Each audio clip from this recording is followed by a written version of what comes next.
bagaimana kita bisa menyampaikan risalah dakwah dengan proporsional.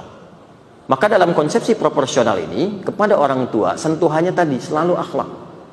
Contoh misalnya, ya, orang tua ini ada yang belum konsisten sholat, maka masuklah Anda ke situ tidak langsung dengan mengajak, ya, sholat,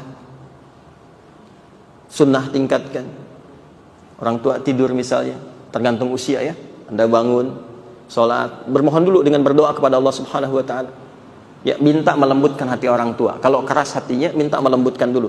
Karena biasanya sunnah di Quran itu kalau menghadapi orang-orang yang keras, nggak langsung didakwahi, tapi mohon kepada Allah melembutkan hatinya. Itu yang dicontohkan lewat kisah Musa ketika berdakwah kepada Fir'aun. Ya, di surah Thaha itu kan viral ya. Qala rabbi shrahli sadri wa yassirli amri wahlul 'uqdatam min lisani yafqahu qawli. Setelah itu lakukan dalam sujud tahajud, minta kepada Allah. Setelah itu kemudian teruskan dengan akhlak. Ya, dengan akhlak, sikap-sikap yang baik tadi.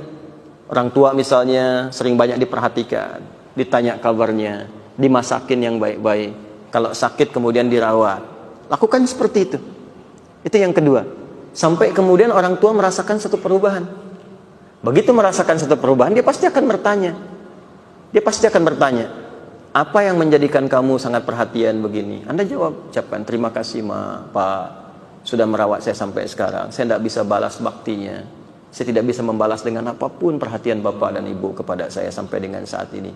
Tapi Alhamdulillah, sholat saya mendorong saya untuk meningkatkan bakti kepada Bapak Ibu jauh dari apa yang pernah Bapak Ibu dapati sebelum saya meningkatkan sholat. Jawaban itu akan semakin menyentuh. Jadi tidak butuh kita dengan kalimat, ayo Pak, Bu, sholat, takut kita berpisah di akhirat nanti. Mak masuk neraka, saya masuk surga, kan tidak enak. Tidak usah dengan kata-kata begitu. Ya, perbuatan-perbuatan saja. Tergantung sifat orang tuanya, tidak senang apa, di situ dimasukkan. Nanti buka ceramah-ceramah, buku-buku dan sebagainya, kisah-kisah inspiratif dari amalan yang belum konsisten di situ orang tua. Nah, itu kadang-kadang kita butuh lebih banyak hikmah. Fikih dakwah itu lebih banyak dihiasi dengan hikmah dibandingkan dengan hukum-hukum terapan fikih biasa. Ya. Dan karena itulah ditempatkan dalam Quran itu hikmah posisi tinggi. Ya, Luqman itu menjadi luar biasa ketika mendapatkan hikmah. Ya.